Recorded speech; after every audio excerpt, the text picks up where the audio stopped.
সত্যভামা মনে করেছিলেন তার অঢেল ধনসম্পদ দিয়ে তিনি শ্রীকৃষ্ণকে জয় করতে পারবেন। নারদ মুনির পরামর্শে তিনি কৃষ্ণ তুলাভার ব্রত পালন করেন, যেখানে কৃষ্ণকে পাল্লার একপাশে বসিয়ে অন্য পাশে সমপরিমাণ সোনা দিতে হবে। সত্যভামা তার ভাণ্ডারের সব সোনা পাল্লায় রাখলেন, কিন্তু কৃষ্ণের পাল্লা এক চুলও নড়ল না। সত্যভামার দম্ভ চূর্ণ হতে শুরু করল। তিনি বুঝলেন জাগতিক ধন দিয়ে ভগবানকে কেনা সম্ভব নয়।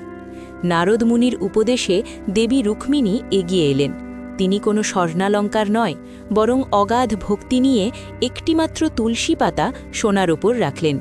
মুহূর্তের মধ্যে কৃষ্ণের পাল্লা হালকা হয়ে উপরে উঠে গেল। প্রমাণিত হল যে ভগবান দামি অলঙ্কারে নয়, বরং শুদ্ধ ভক্তি এবং একটি তুলসী পাতাতেই তুষ্ট হন। অহংকার পতনের মূল, আর ভক্তি মুক্তির পথ। জয় শ্রীকৃষ্ণ। ধর্ম ও পুরাণ সম্পর্কে আরও রহস্য জানতে আমাদের চ্যানেলটি সাবস্ক্রাইব করুন।